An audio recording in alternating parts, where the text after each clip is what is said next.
Coaches, welcome back to the Championship Vision Podcast. Your host, Coach Kevin Furtado, episode 380 of our podcast. Hey, again, welcome to the Championship Vision Podcast, where coaching meets culture and legacy is built one drill at a time. Today's episode is a game changer. Literally, we're diving into the future of basketball development with Coach James Oxford, the creator of Ahead of the Game Analytics.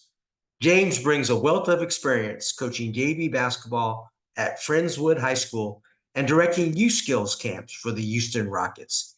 With certifications from Sport Management Worldwide in basketball management and basketball analytics, taught by Dean Oliver, James has been shaping players and teams for over 11 years, from junior high and high school to semi-professional levels. This isn't just about stats. It's about turning your everyday drills into powerful data that drives performance, accountability, and growth. Heat maps, player profiles, customized spreadsheets. These tools are revolutionizing how coaches teach the game. If you're ever wondered how to make your practices more intentional, your feedback more precise, and your players more empowered, this episode is for you. Let's get ahead of the game. Coaches, let's welcome Coach James Oxford. Hey, coaches, welcome back to the Championship Vision Podcast today. I just gave a bio earlier of our new guest, Mr. James Oxford. He's going to talk about his new program called Ahead of the Game Analytics. I'm really excited about it. I'm an analytic guy. I overdo huddle and all that kind of stuff. But James, welcome to the podcast. Thanks for having me on, Kevin. I appreciate you giving me the chance to kind of tell people what I'm trying to do here. Yeah, let's go. Let's get right into it. Just like the jump ball right here. Let's kind of jump right into your life and what are you doing now, and really how you got started in basketball. Give us a little bio. Started in basketball. I've been playing since I was 5. I went to the summer camps and everything, played in the youth leagues. Started coaching right out of college. I initially was just doing like an after-school program for little kids. Transitioned to some semi-professional basketball along the way. Had some ups and downs doing that, and now I'm actually the JV basketball coach at Friendswood High School here in Houston. Yeah, that's awesome. And let's get right into, of course, James is kind of starting his business here of basketball analytics called the Head of the Game Analytics. And we were talking the other day about how he's going to help coaches probably create better practices through his analytics system. But what inspired you to create Ahead of the Game Athletics, and what gap were you trying to fill for coaches? Right. So I think it serves a lot of purposes. First off, we do these drills, and obviously the eye test tells you the guy is shooting well, the guy is not shooting well. But when you really start to document these things, the trends become evident. Who's getting better over the course of the season, who isn't getting better over the course of the season, maybe more importantly, stands out. And just being able to visualize all these things, I think is really important. So what we do at my school, we call it the shooting license. So for our JV and varsity guys, they have to successfully complete this drill 10 times, and I'll get into the drill in a second. And once they hit that drill, they've successfully completed the drill 10 times. They have what we call their shooting license, and then they have to continue doing it once a week to maintain their license. And what this license does is pretty much gives them the green light in games to shoot. So it serves a lot of purposes. For one, it tells us they're continually working on their craft. Two, it gives them a reason to really get hyped up about this drill. And then when they get in the game, they really know they've earned it because they know the hours they've put into this drill, seeing the results of it. So what we're doing is we're just tracking how many they're making at each of these spots in the drill. We're putting it into a spreadsheet, and I'm able to do the data visualization. So what my company strives to do is I want to go and give this same service to every single team. And I don't mean copy paste what we're doing at my school to your school. What I want to do is go in and customize what you're already doing. And when I say customize, I shouldn't say customize. What I should say is make you a spreadsheet that's customizable to what you're doing already as a coach. So you're already doing this drill. All you have to do on your end now is track their makes, put it in a spreadsheet, and I'll build out the entire framework for you where it gives you all the visuals that are possible. Yeah, and you're gonna kind of show us here in detail, Yeah, and I'm gonna absolutely. learn as well. But talk about where you kind of learned your analytic mind from. Was it the Houston Rockets? Was it Dean Oliver? Kind of talk about that. Let's dive into that a little bit. Right. So you mentioned Dean Oliver. I did take a course with him with Sport Management Worldwide doing for basketball analytics. That was a great experience. I really got to pick his brain and some conversations. Um, and I also took a ton of analytics courses in college. So I took one course when I was at the University of Texas at San Antonio, business analytics, and that's when I got into quantitative analysis, regression, and so I've built a few actual statistics looking at teams performance and player performance using that stuff too. So I do have a pretty wide statistical background as well, and I just think that a lot of the things that maybe that people have negative about statistics or maybe just misunderstandings. And so what I really want to do is say, hey, here's what I can do with my service so you can get the most out of your practice. And maybe even as we've done at my school, make it kind of a competition where the guys are really looking forward to doing these things. And it brings another element of competition to the drills that I think we're always, as coaches, looking forward to add to our drills. Yeah, and you're gonna get right into it now. You have some Google slides and kind of really dive into Yeah. your program. Measurements important. Let's not fool ourselves. Like, do you think I would be amazed if majority of the coaches in America high school are doing a lot of measurement in practices simply because they don't have enough personnel and so forth. So kind of get into that. Why is this so important for coaches to measure things in practice? Yeah, again, I think that your eye test can tell you good or bad on a given day, but unless you have just the greatest memory and you're seeing every single shot, it's really an incomplete picture. With analytics and all this data that we're compiling, you get the full picture. You can see trends over time. You can see maybe this guy's on a hot streak right now if you're tracking it during the season. And once I get into the season here at Friendswood, I'm going to have a lot more stuff kind of that I can bring into the picture as far as all these other stats that we're pulling in, not just how they're shooting from a given spot. But I'll get into kind of the Yeah. drill we do now with my shot club uh, at the school we're doing. And so what we have is their makes from each of the five spots stationary, the left corner, the left wing, the top of the arc, the right wing, and the corner. And then on the move, so they do their five stationary shots at each spot. Then they transition immediately into what we call a shake from the corner up to the wing, and then they drift back down for their next shot to the corner, and then they take five alternating at each of those spots. Then they get into the trail, touching the half court line, and then coming back for the trail three, do five of those. Then they do the shake and the drift on the other side. So we're just tracking their makes out of five here. We have highlighted how many they made out of the 50 shots and then their percent. And so anytime they get over 25, or at least 25, I should say, it's highlighted. And then we're able to get all the stuff that really, as coaches, we can make use of. So what I can do is I can build you out heat maps for your shooting. I have all of these tables available. And again, this is going to be customized to what you're already hopefully doing at your school. And all I'm doing is maybe having a Zoom conference with you saying, hey, what are some drills you want to draw some data out of? I'll build the actual recording sheets for you. So I'll make custom recording sheets. So all you're doing is putting a number on a line and then typing it into the spreadsheet, and immediately all of these will just instantaneously update as you're typing the information in. Coach James, talk about. I mean, is this a? Did you say it was a time shooting? Was it a partner shooting? Kind of just kind of explain that a little bit more Right. if you can. Okay. So I'll break down exactly how the drill goes. So we have Yeah. one guy shooting, we have one passer, and then we usually have two rebounders and two balls. So those rebounders their job is to make sure that ball doesn't hit the ground, hopefully, and they're feeding to the passer who's passing to the shooter. And really, what you're getting out of the drill is with everything is how much effort they're putting in. Are they jogging into their shakes and drifts? Or are they really sprinting in and putting the footwork in? But that's obviously for you as coaches. And at my program, we coach us coaches do record the data. But if coaches wanted their managers to do it so they get a lot more data in, that's obviously an option as well. Right.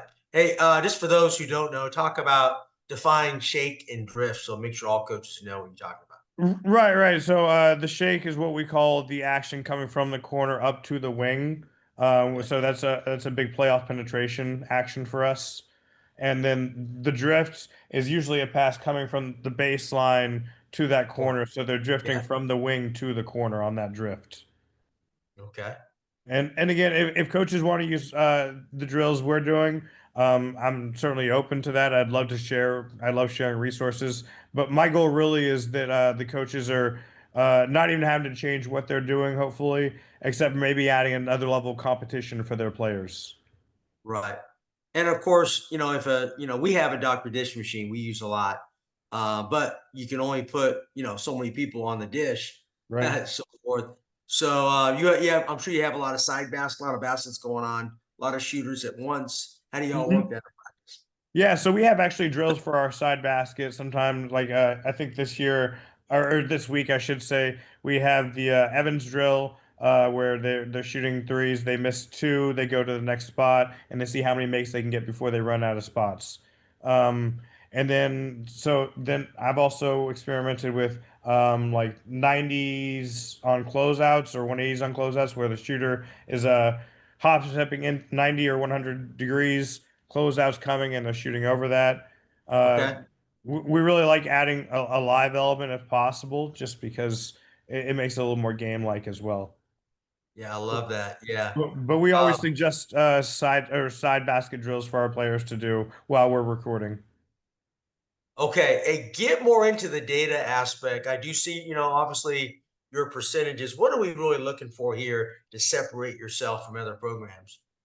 Right. So the summary table here is super important, and that you are really getting a quick grasp. And I don't have it set up as a filtered table right now, but you could obviously set this up as a filtered table on Excel if you wanted, where you could quickly just filter who's the best from the trail spot, who's the best on that left corner drift or the left corner shake, and it gives you a quick vision of it. And I'd also go ahead and make a tab with all their heat maps and then any charts they might want. Right here, we have just the chart from this specific drill. And I have the goal line as the 25 makes. The Hmm. blue is their makes on that given attempt. And then the red is the running average. And again, that gives you a feel of are they getting better over the course of the season? Are they staying the same? Yes. Yeah, I love that. Yeah. So I guess what I'm looking at is you do these tests throughout the season. How many times do you do it? How much do Right. you get? So we actually offer it twice a week for our JV So, varsity guys and twice a week for our freshman sophomore guys. So that's how we have our periods in during the school day set up. And so our JV varsity times, I think they have like an hour and a half total over the week to get this in, and the freshman varsity guys are an hour, or I'm sorry, the freshman sophomore guys have an hour. And so as you see the date here, like the player that this was from did it twice on August 19th, twice on August 22nd. He only got one attempt in on the 26th, two on the 9th, one on the or two on the 2nd, one on the 9th, one on the 12th. So we do offer the players times when we're just saying, hey, we're going to be here at this time. So as long as we have at least four guys, we can go ahead and run it. absolutely. What does this separate from just a usual stat tracker? So what other data can you provide out of this? I guess it will lead to what kind of drills you're doing, or talk about that a little bit. Right. So what data we can pull out of the drill is really dependent on what drill you're doing. I would say what separates it from most stat trackers, you're not getting these heat maps. So these are automatically generating as you're typing in the data. And if you had a drill that had some mid-range shots, this specific drill doesn't, but the mid-range would be filled in as well, of course. And again, these charts, this is just one specific example of what your chart could could consist of. And then once I get into the regular season, we have rebounds, assists, steals, blocks, deflections, charges drawn that we're tracking. We can increase the data visualization possibilities. Yeah. Okay. Well, then okay. I see that. So, most of us have huddle and so forth. We can film practices, all that. Right. What's the advantage of using your program on that? And I can see it, but tell the coaches, what's the advantage? The advantage again, you get the summary table. I think being able to show the players how they're doing, how they're improving, is also kind of a kick in the butt for some of them. When they're just shooting up the ball and the shots aren't being tracked and then posted, there's less accountability when you're not hitting the same marks as other guys. But when your numbers are being told to you after the drill and it's going in the spreadsheet, some of these guys, it's a kick in the butt for them. Like, hey, I gotta work on my craft if I want to not kind of get embarrassed out here a little bit. Yeah. So Right. there's a little bit of a kick in the butt for the guys too, which I think is important. The mental aspect of it. Some of these things the players never see, and my hope in the future. We're kind of in the early stages of the business, you could say. My hope for the future would be we have an app where the players are able to have these visuals available to them on the fly. Coaches can post what they want for each player to see, and that gives them a lot of flexibility as far as what the players are seeing, but still giving the players an insight. All right, I'm going to give you an example. I am a swing offense coach, swing. We call it cutters. It's basically a Mhm. swing flex. Kind of help me out. Design something for me here if you could on that. Kind of help me out with particular drills and so forth I can use on this chart. Okay, well, do you do any drills that already feed into your offense right now? Like, can you describe to me, like, hey, we do this drill that we think really feeds well into this offense? Yeah, really right now we work more we work on the slot shooting, work on the wings and so forth, the post coming off the flex cut. We run a what we call a flare and pop cut. But we're working more on just on footwork. And we work a lot on the dish on those particular areas. Hmm. Um so we have obviously our 5 spots that we practice from, and we do a lot of finishing coming off the flex screen. So those basically what we were working on. But during this off season, we work more on just technique and reps. Right, right. So, you said that you'll have 5 spots that you shoot from in a specific drill. So, do they have a specific number of times they shoot from that spot each time they drew the drills? At one time from each spot, or is it 5 times from each spot? Yeah, it's usually through a team drill. I mean, it depends which drill we're doing. We can do it timed. We can do a number of reps. So it kind Right. of varies on that, James. So it kind of depends on the drill and how many people. Right So, now, we have 4-man workouts, so they can rep it out. We might do each player, out of 100 reps to kind of get an easy percentage there. So it's very basic. right. So I would say if we're tracking the 5 spots similar to how we're tracking this, I could give you a summary table pretty easily from that. All it would require from the coaches is coming in and typing in how many they made from each of those 5 spots, and I could Right. easily get you something that resembles this. Or if you wanted something slightly different or entirely different, I'm pretty handy with Excel in terms of what I can do visually. So that wouldn't be difficult. What I would do for you is I would supply you with just a piece of paper, probably that have 4 of the basketball court diagrams on a half court with lines where all you're doing is writing in how many they made from that spot. And what I've actually just started instituting at my school is I put a little box on there that has 1, 2, 3, 4, 5. So we're actually tracking, are they making their first one or are they making their second one? So that's once we start um, inputting that, we'll actually have a better idea of, are they better at the beginning of the spot or are they better at the end of the spot? Whether it has value or not, that's tough to say before I've done it, obviously. But I think that it's better to have the knowledge than not have the knowledge. So again, I'm pretty good at customizing whatever it is that the coach needs or Right. wants from the drill. and going from there, as opposed to maybe something that's set in stone. I don't want to come in and change what you're doing. I want to make what you're getting from. I'm sorry, let me say that again. I want you to get more from what you're already doing. Absolutely, Jamie. And coaches, we want it easy, man. We want to make sure that getting the data, putting the data in, we want to make it because our time is limited. Right. So, So let me tell you right. about inputting data. It takes me probably 5 minutes to do a full week of shot data. It's just five right, four right, three right, two right, five right. Very quick, very quick. Yeah, and that's key and so forth. And of course, you're doing this throughout the season, right? Do you do it? You said twice a week. If you're doing So shooting drills, are you doing this every day? Which I think you are. so we're doing, like I said, we offer 2 sessions for our JV varsity guys to come in, and then 2 sessions for our freshman and sophomore guys to come in. Awesome, awesome. You've already mentioned this before, but how do you tailor the analytics to fit each coach's existing drills and philosophy? You pretty much said it already, but kind of add on to what you were saying. Right. So, like I was saying, it's really a matter of what you want from it and what you're already doing. So, if you want the heat charts, that's very easy to create. Or if you'd prefer, maybe your drill is, um, well, let's say you're using your huddle data, your huddle camera. So we film our scrimmages that we do on Fridays in Right. period, and we stat all of those. So what we're gonna do is we're gonna build out entire stat tables that show all their averages for the huddle scrimmages and everything like that.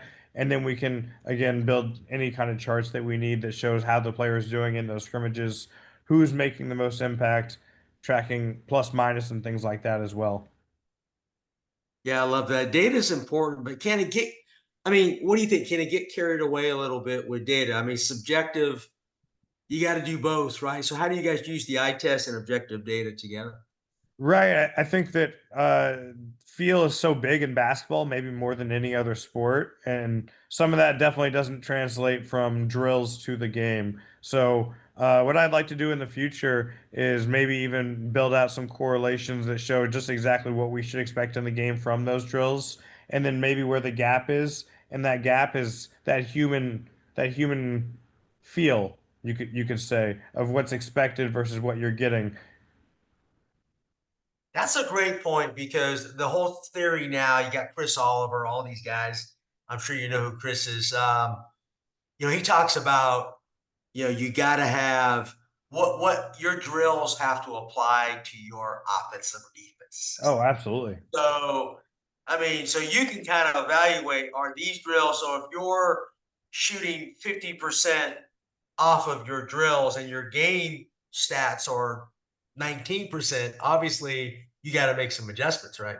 Right, and we can track specifically those specific shots off of the games because our playoff penetrations, the actions that we're doing upon ball penetrations are these shakes and drifts. So then when we're starting the games, we can say, well, in shakes and games, you shot this from this corner in shakes and practice. So that is why it's really important to synergize the drills to the actual offense you're doing.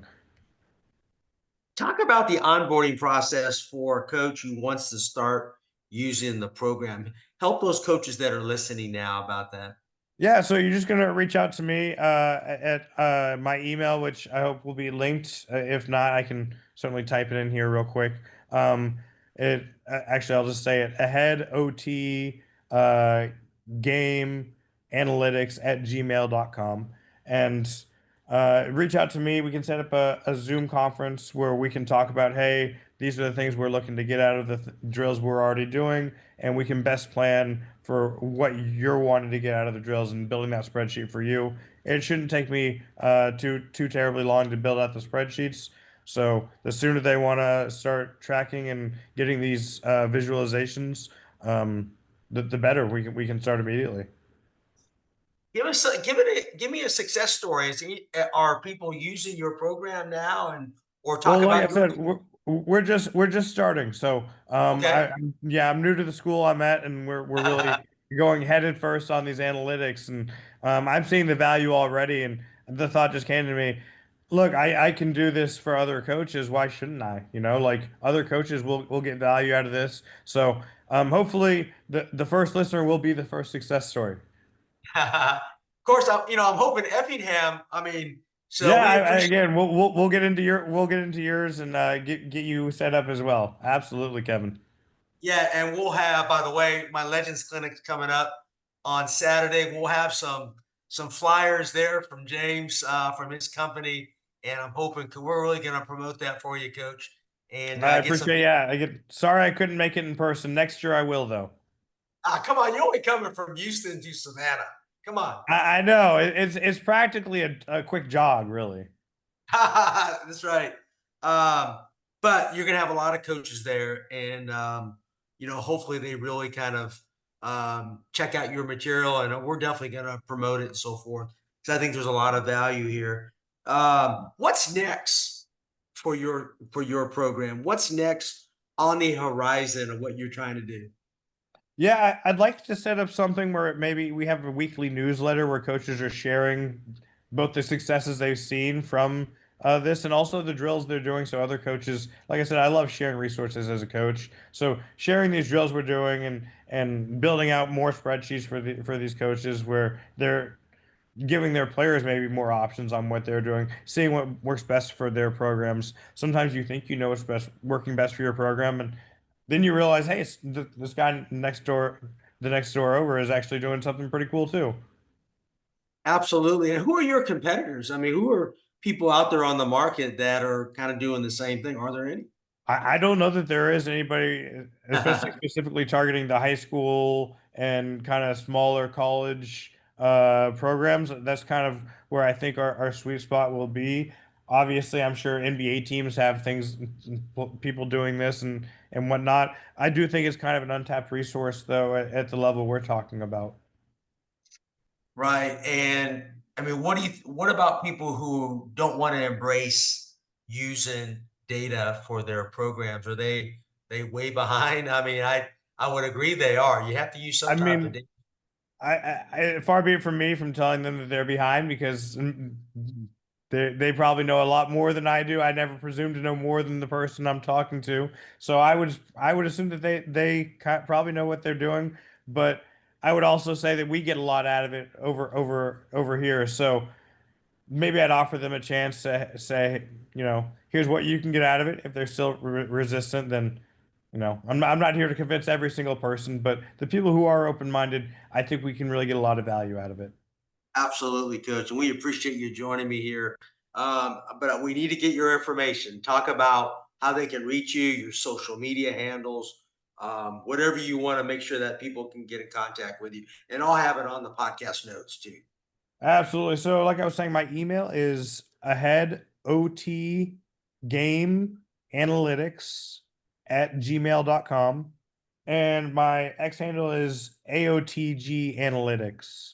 Um, I'm not really active on Instagram or Facebook or anything like that. So those are really the two best places to find me. And as of right now, before my schedule fills up, free consultations for anyone who's interested in the service. I can't guarantee that that's going to be the case forever, but for the near future, I'd be happy to talk to anybody who is interested in getting more out of their drills. Absolutely, James. We appreciate it. And number, this is the perfect time. September, man, this is the time, man. You're getting prepared, getting Hmm. ready. And if you're going to contact James, do it now before he starts getting into. Before I get too busy, right? Hopefully. That's right. Hey, give me one story really quick about the Houston Rockets because the Houston Rockets are kind of with Mike, D'Antoni. He was there. He's like the master of using analytics to the best. Talk about the Houston Rocket experience. Yeah, so I've been working with the Rockets for I think 4 years now, doing their youth skills camps. So I coach and direct those, and that's just a lot of fun. I've gotten to meet quite a few of the players. So current roster, I've met Amen, Jabari, Tari, um, and then past players. Eric Gordon is awesome. He's one of my favorites all time. He loves doing things for the community, um, and really kind of the connection I've made with the other coaches there, the special stuff. they're the guys and girls that really love helping the kids, and that's super important to me. So that's the special thing for me is the connection to the other coaches I've made. And I love that, James, because a lot of people think, hey, I can't get into the coaching game. But what you're doing is you're finding ways to meet and get proximity close to other people, organizations. You're kind of working your way up and trying to, get better as a coach. Yeah, absolutely. Like I said, I started just doing elementary after school programs, transitioned to semi-professional after someone gave me a shot. Started as an assistant coach, made it to head coach after a few months doing that. And then, I've felt like I could help more kids, which is really what I'd like doing the Yeah. school ball than the other stuff. Yeah, no doubt. Coach, thank you so much. Appreciate you joining me on episode 380, James, here of the Great. Championship Vision podcast. So we're looking forward to continue friendship and relationship. I appreciate it. And we'll be talking soon. All right, Coach. Thank you. All right. Thanks, Kevin. Appreciate it. Coaches, that wraps up another powerful episode of the Championship Vision podcast. Huge thanks to James Oxford for sharing how ahead of the game analytics is helping coaches turn drills into data and elevate their programs with precision and purpose.